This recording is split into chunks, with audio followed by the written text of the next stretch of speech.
All right, man. I just figured, fuck. I'm going to let you help me on this. Don't fuck this up. I have a reputation to maintain. I ain't gonna fuck it up, man. I ain't gonna fuck it up. Fine. You better not. Be a little bitch like that. Fuck you. What's going on, guys? This is BroncoJuggalo. And Bill. This is Bill. He's an asshole. I am. Anyways, we're coming at you today to do our review of Friday the 13th.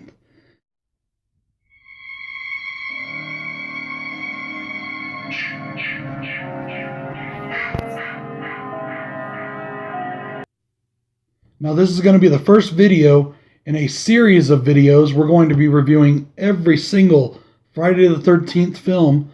We're also going to be reviewing, as an added bonus, the Never Hike Alone movie, which, trust me, I think you'll like it.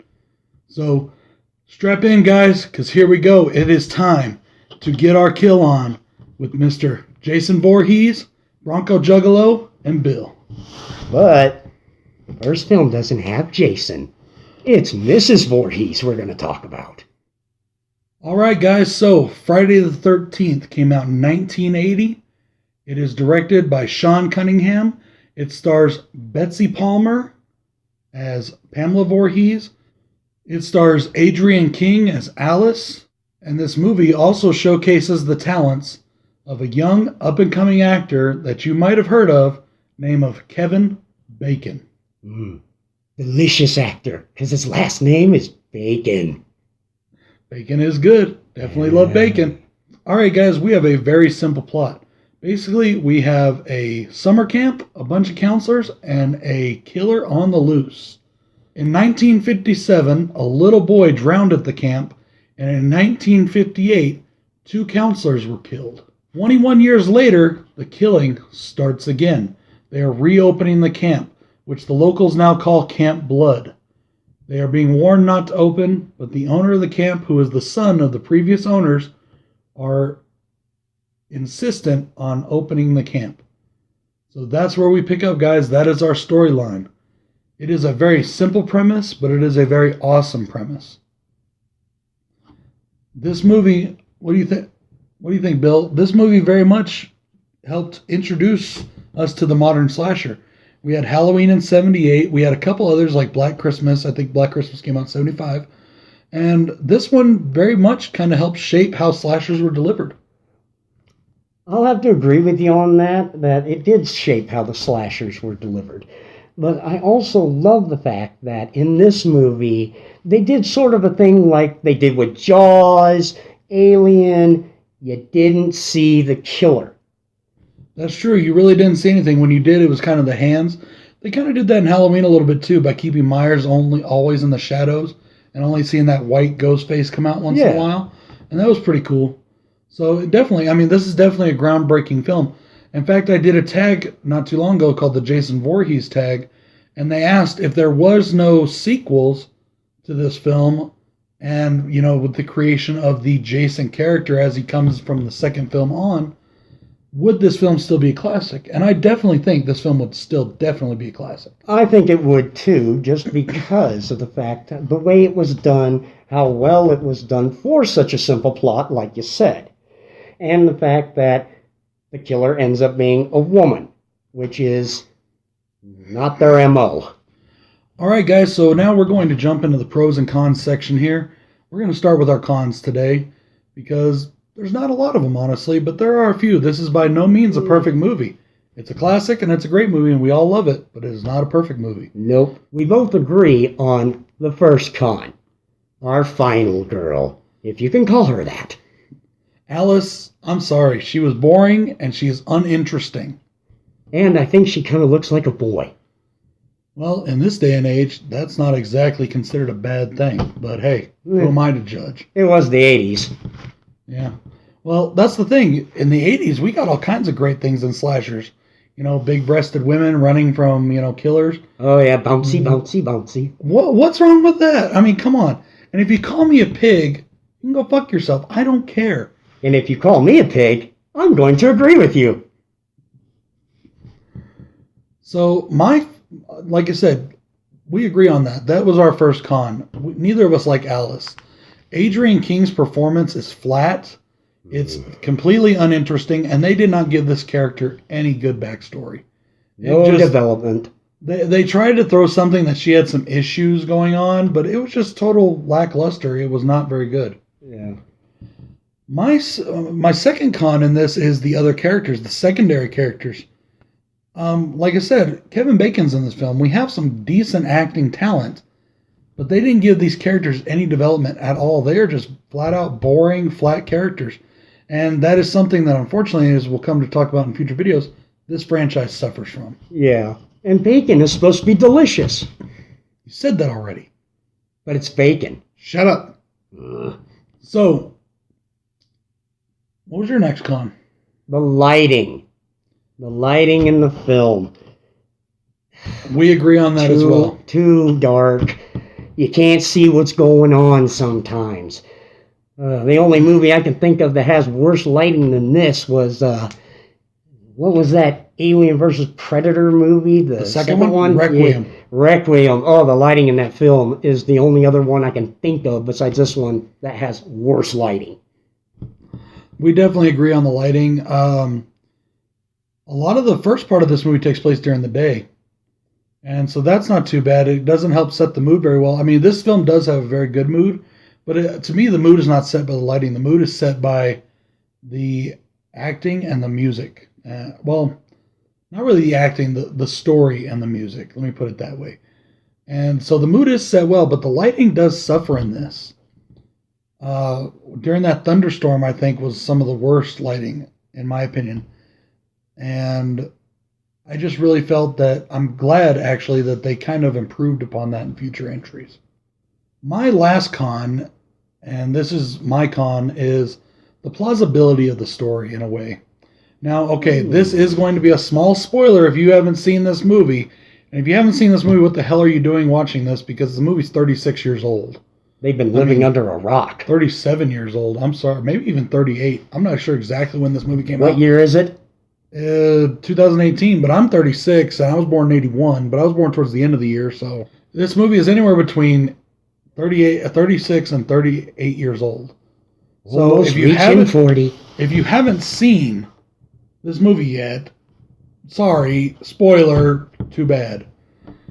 Pamela Voorhees is our killer. Betsy Palmer plays Pamela Voorhees. She is, of course, the mother of Jason Voorhees.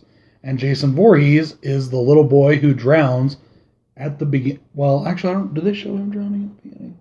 No, they don't show him drowning at the beginning of the film.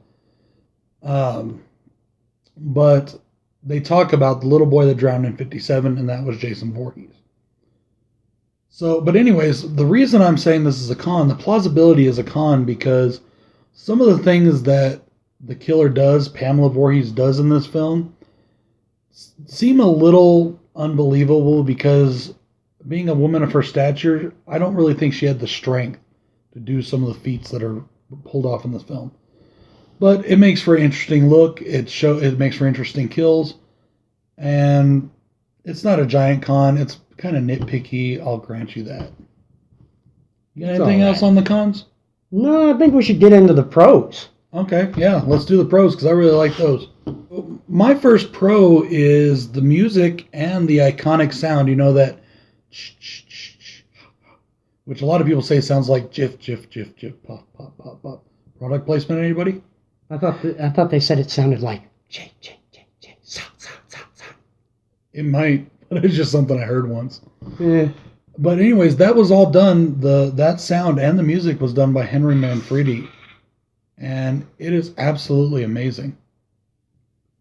A pro for me, every town's got their town nut. And that's Ralph in this one.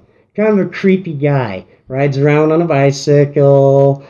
Seems harmless, but he calls himself the messenger of God. We're on a mission from God, eh? Yeah, eh? But I love it when the cops are looking for him, and they come to the camp and ask, "Have you seen Ralph?" No. And then Ralph's at the camp in the pantry and comes out and warns them of doom. I love the town nut. In other words, he came out of the closet. Yes, he came out of the closet. But it's a pantry closet. My next pro that I want to talk about is actually my biggest pro for this film, and that is the performance of Betsy Palmer. She is just so amazing.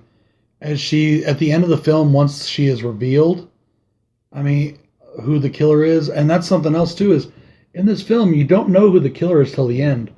And even the poster for it, everything about this film was ambiguous. Sorry. The poster, you could not tell if it was a man or a woman. In the poster, the knife is being held in the left hand, but Betsy Palmer's right-handed. In the movie, a lot of times you see hands doing something or killing somebody, but you don't see the person, or you see a leg of some work pants and a boot, but you can't tell if it's a man or a woman. And to me, Betsy Palmer, when she is revealed, everything about her acting in the last, 20, maybe 30 minutes of the film? I don't even think it's that long. Not even. Where we actually get to see Betsy Palmer, see her do her acting. It's maybe 20 minutes of acting, and she is absolutely amazing. Kill them, Mommy. Kill them. I mean, she was so convincing as a psychopath. It was just freaking amazing. Yes. Hands down, she was awesome. So I know a big pro for both of us was the work of Tom Savini. Oh, yes. The kills are absolutely amazing. The effects, makeup of the kills are incredible. When Kevin Bacon's character dies, I think his name is Jeff, I think. I can't remember. When he dies and they push that arrow through his throat, how did they do that with, well, you know what I'll bet you they did? And I don't know if this is a fact or not. I haven't watched any documentaries on it or anything. But I'll bet you they put it all on him and then rolled it, like put a piece at a time and then rolled the film backwards. Or they could have done like they did with the alien chestburster scene, and the rest of his body from the head down is all a mannequin. Yeah, it could have been that too. And it's just his head up there. And if it was, I couldn't tell. And like I said, the effects were amazing. Tom Savini is still the master of special effects. Oh, yeah. Yeah, I think that was awesome. And my final pro in it is the kills. You know, it was a low-budget film. I mean, not extremely low budget like the movie I did the other night. But it was a very low-budget film. Even for the 80s, it was considered low budget. And the things that they pulled off were just absolutely amazing. Some of the kills were so great. The axe to the face, the arrow through the throat. Somebody once said harpoon, but it's not a harpoon, it was an arrow. Yeah. And there was just some amazing stuff in it. This is where he's being decapitated. Yeah, there you go. Even that final one, the very final kill, they did a good job on all of it. It was it looked amazing. So I find it really funny that this movie was actually panned by the critics. Critics hated this film at the time. You know, and now it's considered one of the best movies of all time. In fact, was it Siskel and Ebert or one of them just totally hated this film? It probably was Siskel and Ebert. This doesn't sound like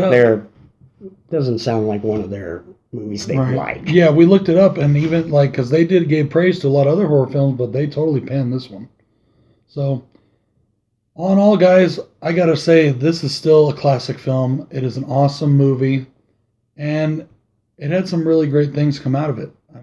I don't think I mentioned it before, but after we finish the review of all the films, we're going to do a ranking video. Yep. So you will get to see where this movie ranks in our personal opinions. Exactly, in our personal opinions. So that being said, though, there were some great things that come out of this movie besides just the film, just the movie that happened. It spawned a great legacy. 10 sequels. A remake that I personally enjoy very much. I know a lot of people hate on it, but I enjoy it. And one truly awesome fan film. It has legions of fans. It's one of the greatest horror movies of all time. And it actually has some really cool people in it. Yes. I would actually like to give a special shout out to somebody that I actually met personally at a Comic-Con. And if I say your name wrong, brother, I'm sorry. Ari Lehman. Your very first Jason. This is him, all grown up now. He was the little boy. This is your first Jason, people. Yeah, he's not near as ugly as he was in the movie. No shit. And he has a lot more hair. Anyways, guys, that's it for this video. I've got some discipline to take care of, so I'll talk to you later. Hey, I've got some discipline. The hell are you going to do with that? It's plastic, you dumbass. Oh. Hey, you double G-A-L.